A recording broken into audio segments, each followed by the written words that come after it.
बहुत ही महत्वपूर्ण दिन 21 सितंबर को मनाया जाता है, जिसे वर्ल्ड अल्जाइमर डे कहते हैं। सबसे पहले तो हमारे श्रोताओं को यही बताएं कि इस दिन को क्यों मनाया जाता है, इस दिन के पीछे मनाने की जो भावना है वो क्या है? देखिए, भावना इस दिन को मनाने के पीछे है कि एक न्यूरोलॉजिकल समस्या है जिसे डिमेंशिया और अल्जाइमर बोला जाता है।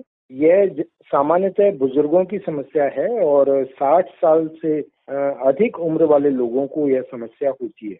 2020 की एक रिपोर्ट बताती है कि भारत में 5.3 मिलियन 5.3 मिलियन लोगों को डिमेंशिया है और लगातार डिमेंशिया की समस्या बढ़ रही है। तो लोग उस पर जागरूक हों और डिमेंशिया और अल्जाइमर डिजीज क्या है उसको समझें और उसके बचाव और रोकथाम के लिए काम करें। तो ये जागरूकता के दृष्टिकोण से ये दिवस मनाया जाता है। काफी महत्वपूर्ण दिन है और चूंकि भूलने की वजह से बहुत सारी परेशानियां खड़ी हो सकती हैं जीवन में और बहुत सारी दिक्कतें आ सकती हैं। इस वजह से अल्जाइमर को जानना भी बहुत जरूरी है। अल्जाइमर के लक्षण क्या हैं? कैसे हम जान सकते हैं कि हमें भूलने का कोई रोग लग गया है? एक बात तो मैं ये बताना चाहूंगा कि अल्जाइमर को सामान्यतः समझा जाता है कि ये भूलने की बीमारी है, पर ये भूलने की बीमारी के परे इसमें और भी कई सारी समस्याएं आती हैं। एक तो समस्या ये है ही कि व्यक्ति भूलने लगता है और भूलना एक सामान्य प्रक्रिया भी है जो जिसके लिए 60 वर्ष नहीं बल्कि पहले भी अगर हम चिंता की से घिरे हों, तनाव में ज्यादा हों या डिप्रेशन की समस्या हो तो उसमें भी आदमी की मेमोरी पर या स्मृति पर असर पड़ता है। डिमेंशिया में और अल्जाइमर में मूलतः क्या होता है कि जो हमारे कॉग्निटिव फंक्शंस होते हैं, माने जो संज्ञानात्मक हमारे फंक्शंस है, हमारे ब्रेन के जो काम है, तो वो पूरे के पूरे काम जो है प्रभावित होते हैं। तो जो हमारे संज्ञानात्मक क्रियाएं हैं हमारे मस्तिष्क की, वो संज्ञानात्मक क्रियाओं में जिनको हम higher mental functions of brain भी कहते हैं, माने हमारे मस्तिष्क के उच्च स्तरीय कार्य, और उन उच्च स्तरीय कार्यों में एक कार्य होता है स्मृति, माने याद रखना चीजों को और वक्त जरूरत पड़ने पर उनको पुनः रिट्राइव कर लेना, फिर से सोच करके बता देना। दूसरी चीज है हमारी इंटेलिजेंस, माने हमारी विद्वता और हमारी बुद्धि, वो भी बहुत महत्वपूर्ण है, वो भी इसी कैटेगरी में आती है। जिनको अल्जाइमर होता है उनकी जो बुद्धिमत्ता है, उनकी जो बौद्धिकता है वो प्रभावित होती है। तीसरी चीज आती है अटेंशन कंसंट्रेशन, माने किसी चीज पर ध्यान लगाना और एकाग्र होने की क्षमता प्रभावित होती है। अगली चीज आती है इसी में ओरिएंटेशन, माने अपने आसपास की चीजों का आभास रहना, जैसे कि अभी कितना वक्त हो रहा है, ये जो है व्यक्ति जिनके साथ हमें, उनका नाम क्या है, उनका हमारे साथ में क्या रिलेशन है, हम जिस जगह पर हैं वो जगह क्या है। इसके साथ साथ में समस्या का समाधान करने की क्षमता भी प्रभावित होती है। अमूर्त चिंतन जो होता है वो भी प्रभावित होता है। तो ये सारी चीजें मिल करके हम बोलते हैं कि डिमेंशिया एक तरह से ग्लोबल कॉग्निटिव डिलेड है, माने ग्लोबल कॉग्निटिव माने कॉग्निशन या संज्ञान पूरा इसमें जो है समस्या आने लगती है। तो कॉग्निटिव डिसफंक्शन, संज्ञान के जो काम है वो डिस्टर्ब होने लगना, उसको डिमेंशिया बोलते हैं, जिसमें से मेमोरी एक पार्ट होता है। तो ये हम देखते हैं कि अगर कोई व्यक्ति भूलता है तो वो आसपास के से जुड़े हुए लोग हैं, अगर उसकी भूलने की समस्या है तो हम स्मृति को 3 भागों में बांटते हैं। तात्कालिक स्मृति जिसको हम इमीडिएट मेमोरी बोलते हैं, उसके बाद में रिमोट मेमोरी जो 2-3 रिसेंट मेमोरी जो 2-3 दिन की होती है, और रिमोट मेमोरी जो कई साल पुरानी जो याददाश्त होती है। सामान्य तौर पर जो डिमेंशिया के लोग हैं उनमें तात्कालिक या इमीडिएट मेमोरी पर असर पड़ता है। गंभीरता अगर बढ़ती है तो उनकी फिर रिसेंट रिमोट मेमोरी भी प्रभावित होने लगती है। उसके साथ साथ वो ये समझने में सक्षम नहीं रह पाती कि उनका घर कौन सा है, घर का रास्ता कौन सा है, उनके घर के अंदर जो कमरे हैं वो अलग अलग किसके कमरे हैं, वो सामान जो है, अब जैसे महिलाएं हैं वो किचन में काम करती हैं, तो किचन में काम करने का, चाय बनाना हो या सब्जी बनाना हो या दाल बनाना हो, उसका एक सीक्वेंस होता है कि पहले आपको पानी लेना है, फिर आपको चाय पत्ती डालना है, ये करना। वो सीक्वेंस भूल जाती हैं। वो चाय में नमक भी डाल सकती हैं, वो चाय में मिर्च भी डाल सकती हैं, या वो पहले पत्ती डाल सकती हैं, शक्कर डाल सकती हैं, उसको गर्म कर देंगी, फिर उन्हें याद आएगा तो फिर वो पानी डालेंगी। तो इसी तरह से सीढ़ियां चढ़ना, अपने रास्ते देखना, तो उसके सीक्वेंस भूलने लगते हैं। तो ये जो है स्मृति के साथ साथ में बौद्धिकता में भी संकट आना और अटेंशन कंसंट्रेशन में भी संकट आना। तो इस तरह के कई सारे जो हमारे संज्ञानात्मक या उच्च स्तरीय मस्तिष्क के कार्य हैं, उन सब में संकट आते हैं और उनसे जुड़ी हुई समस्याएं आने पर उससे संबंधित लक्षण भी हमको दिखाई देते हैं। बिल्कुल सर, आपने काफी विस्तार से और बहुत ही अच्छे से आपने बताया कि क्यों हम अल्जाइमर या डिमेंशिया का शिकार हो जाते हैं। डॉक्टर साहब, लंबे समय से आप मानसिक स्वास्थ्य के संबंध में पेशेंट्स को देख रहे हैं, तो भोपाल में आपने क्या देखा है कि इस तरह के मरीज भोपाल में किस प्रकार से कम है या ज्यादा है? भोपाल में भी, हमारी ओपीडी में भी कई लोग आते हैं, बुजुर्ग लोग। जैसे अभी कल एक दो दिन, कल के ही दिन, परसों के दिन एक बाबा जी आए जो एक आश्रम के महंत हैं उनके, और जो जूनियर लोग हैं, शिष्य हैं उनके, वो ये बता रहे थे कि ये 110 साल के हो गए। हमने कहा कि 110 साल के हो गए तो उसका कोई प्रूफ है? तो प्रूफ वो नहीं बता पाए, लेकिन बाबा जी से, महंत साहब से जब हमने बात की तो मालूम हुआ कि वो जो उनको लेकर आए थे वो उनको नहीं पहचान रहे थे कि ये कौन है। वो उनका नाम नहीं बता पा रहे थे। इवन जो उनका महाराज जी का, बाबा जी का जो स्वयं का नाम था, वो अपने नाम को कोई दूसरा नाम बता रहे थे। तो इस तरह की समस्याएं जो हैं लगातार बढ़ रही हैं, भोपाल में भी बढ़ रही हैं, क्योंकि भोपाल अपने आप में एक अलग तरह का जिला है जहां पर भोपाल गैस कांड 1984 में हुआ है। उसके भी प्रभाव मस्तिष्क के विकास, मस्तिष्क के स्वास्थ्य के ऊपर पड़े हैं। तो जो भोपाल गैस पीड़ित क्षेत्र के लोग हैं वो भी आते हैं, उनको भी इस तरह की समस्याएं देखने में आती हैं। अब अल्जाइमर की जब हम बात कर रहे हैं तो आप अल्जाइमर या डिमेंशिया के निदान की कौन कौन सी तकनीकों के बारे में बताना चाहते हैं जिनके माध्यम से आप ऐसे पेशेंट्स का इलाज करते हैं जो किसी वजह से अल्जाइमर का शिकार हो गए?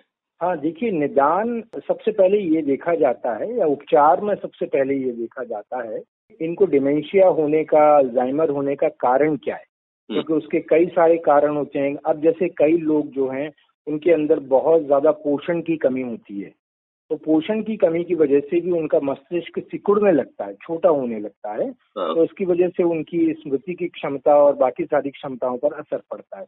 तो हमें देखना है कि उसके पोषण को हम कितना बढ़ा सकते हैं और उसका कितना रिस्पॉन्स हमें मिलेगा। दूसरा, कई लोग शराब पीते हैं, तो शराब ज्यादा पीने की वजह से भी अल्जाइमर के केसेस आते हैं। तो हमें देखना होता है कि इसके अल्जाइमर होने के पीछे कोई शराब जिम्मेवार है या कोई और कारण है, तो उसके अनुसार फिर उसका उपचार होता है। मूलतः अल्जाइमर रोग का कोई एक ठीक ठाक उपचार नहीं है कि जिसको बोले कि ये उपचार, ये दवा बहुत प्रभावी है। अगर मस्तिष्क का क्षरण शुरू हो गया है, मस्तिष्क अगर सिकुड़ने लगा है, तो दवाएं देकर के काफी हद तक उसको वहीं रोका जा सकता है, लेकिन उसको पुनः वैसा नहीं किया जा सकता जैसा कि वो था। तो सबसे बड़ी बात तो ये कि अगर मरीज, व्यक्ति कोई भी जो परेशान है, वो जितनी जल्दी आता है और जितनी जल्दी इन लक्षणों को नोटिस कर लिया जाता है, पहचान हो जाती है, तो हम शीघ्र हस्तक्षेप करते हुए उसके मस्तिष्क के क्षरण को वहीं रोक सकते हैं दवाओं से, ताकि वो और उसमें गिरावट ना आए और उसके तमाम सारे काम जो हैं ब्रेन के, वो प्रभावित ना हो। इसके अलावा ये भी है कि न्यूट्रिशनल डेफिशिएंसी, पोषक तत्वों की कमी यदि है, तो उसके पोषक तत्वों की कमी को पूर्ण किया जाता है। तरह तरह के पोषक तत्वों को उसको दे करके, दवाएं दे करके, तो उसकी कमी को पूर्ण किया जाता है। उसके अलावा फिर ये है कि ब्रेन को कई जो थेरेपीज है, बिहेवियर थेरेपी वगैरह जो होती हैं, जो बिना दवाओं के की जाती हैं, तो ब्रेन को स्टिमुलेशंस देते हैं, ब्रेन को मोटिवेशंस देते हैं, जिससे कि ब्रेन कई रिस्पॉन्सेज को जो ले नहीं रहा है वो, और जो उसके एरियाज जो सुस्त हो गए हैं या धीमे पड़ रहे हैं, उनको स्टिमुलेशंस दे करके और वो फिर से उनको जागरूक किया जा सके। उसके अलावा साइकोथेरेपी, बिहेवियर थेरेपी, जैसा मैंने बताया, अल्जाइमर के लोगों को डिप्रेशन होने की संभावना भी काफी ज्यादा होती है, तो डिप्रेशन का भी उपचार दवाओं से और कॉग्निटिव बिहेवियर थेरेपी से डिप्रेशन का उपचार भी संभव होता है। और इसके अंदर ये भी है कि अल्जाइमर जिसके घर में है, उसको अपने घर में उन जो रोगग्रस्त बुजुर्ग हैं उनके अनुसार अपने घर में अरेंजमेंट्स करने पड़ते हैं, व्यवस्थाएं करनी पड़ती हैं कि ये किसी से टकरा न जाए। ये अगर बाथरूम का इस्तेमाल ये लोग करते हैं, किचन का इस्तेमाल करते हैं, तो कई बार वो भूल जाते हैं, तो बाथरूम पर कोई साइन या कोई कलर का इंडिकेट करना पड़ता है, किचन पर कोई और कलर और साइन इंडिकेट। तो इस तरह से इंटरनल अरेंजमेंट जो है घर के अंदर के, वो करने भी बहुत जरूरी होते हैं। और फिर अंत में ये है कि परिवार के लोगों को मनोशिक्षण देना, क्योंकि परिवार के लोग को समझाना, बताना कि उनके बुजुर्ग की क्या बीमारी है और उसको कैसे टैकल करना है, तो उनकी काउंसलिंग करना, उनको शिक्षण देना भी इसमें आवश्यक है। डॉक्टर साहब, आपने बताया कि अल्जाइमर का कोई प्रॉपर इलाज नहीं है, इसके लिए कुछ नियंत्रण ही हम कर सकते हैं। तो हमारे रोजमर्रा की लाइफस्टाइल कैसी होनी चाहिए ताकि हमें अल्जाइमर रोग का सामना नहीं करना पड़े और हम एक स्वस्थ जीवन बिता सकें? ये बहुत महत्वपूर्ण सवाल आपने पूछा है। सामान्यतः लोग ये समझते हैं कि अल्जाइमर की बीमारी 50 साल 60 साल के बाद होती है, तभी कुछ करना चाहिए। बल्कि हमें अपने जीवन जीने की जो शैली है उसमें हमें 30 साल 25 साल के बाद ही इस तरह के परिवर्तन करना चाहिए, ताकि ब्रेन जिसमें आगे जाकर के कमजोर ना हो और अल्जाइमर जैसी परिस्थितियां ना बने। सबसे पहली चीज मैं कहना चाहूंगा कि लोगों को अपने न्यूट्रिशन पर, खान पान पर बहुत ध्यान देने की जरूरत है। ऐसा खाना खाएं जिसमें ओमेगा 3 फैटी एसिड हो। नॉनवेज में अगर कोई लोग खाते हैं उसमें ओमेगा 3 होता है। अगर वेजिटेरियन लोग हैं तो वो अलसी के जो बीज अलसी होती है उसको भून करके खाना, अखरोट खाना, तो उससे जो है ओमेगा 3 फैटी एसिड ब्रेन को मिलता है, ब्रेन हेल्दी रहता है। उसके साथ साथ में ये जरूरी है कि हम लगातार अपने ब्रेन को स्टिमुलेशंस देने के 25 साल 30 साल से ही हम इस तरफ जाएं कि ब्रेन को हम लगातार सक्रिय रखें। उसके कई सारे तौर तरीके हैं, जैसे कि आप अपने काम के अलावा कई सामाजिक संगठनों से भी जुड़े वॉलंटियरली और उनके बीच में जाकर के भी काम करें, जिससे आपके ब्रेन को अलग अलग स्टिमुलेशंस मिलेंगे।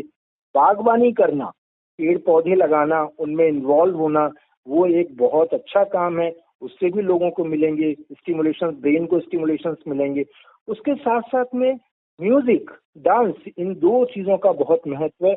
अगर हम लोगों को बताएंगे कि वो म्यूजिक और डांस की तरफ को इन्वॉल्व हों और रेगुलरली इसको करें तो उससे भी हमें मिलते हैं। उसके साथ साथ में सिलाई करना, माने जैसे स्वेटर बुनती हैं महिलाएं, तो वो उनके ब्रेन को, क्योंकि वो दोनों हाथों का इस्तेमाल करती हैं तो दोनों साइड का ब्रेन उसमें इन्वॉल्व होता है। सिलाइयां जब स्वेटर बुनते में चलाती हैं तो एक बहुत बड़ी ब्रेन की एक्सरसाइज होती है, वो एक बहुत एक्सरसाइज को करना चाहिए। उसके अलावा तरह तरह की भाषाएं सीखना, वो भी ब्रेन को स्टिमुलेशन देता है, इससे ब्रेन सक्रिय रहता है। जो लोग राइट हैंड से लिखने वाले लोग हैं वो लेफ्ट हैंड से भी लिखें दिन में 15-20 मिनट, और जो लेफ्ट हैंड से लिखने वाले लोग हैं वो राइट हैंड से भी लिखें 15-20 मिनट। तो इससे ब्रेन का जो हिस्सा है जिसको कि स्टिमुलेशन नहीं मिल रहे हैं उनको भी स्टिमुलेशन मिलते हैं। ध्यान करना, योग करना, ये काफी मददगार होता है। संगीत के साथ में कोई और दूसरे ऑब्जेक्ट के साथ में ध्यान करना बहुत मददगार होता है। उसके अलावा एक और बड़ी महत्वपूर्ण बात है वो कि ट्रैवल, टूर एंड ट्रैवल करना। वो नई चीजों को देखते हैं आप, उससे आपका ब्रेन नए स्टिमुलेशन लेता है। हम लोगों को ये सजेस्ट करते हैं कि वो अपने घर के आसपास कॉलोनीज में निकल जाएं और जो रास्ते उन्होंने नहीं देखे हों बिना किसी से पूछे हुए अपने घर का रास्ता खोजें। इससे क्या है, ब्रेन के वो हिस्से जो अभी तक सक्रिय नहीं थे उनके अंदर सक्रियता बनती है।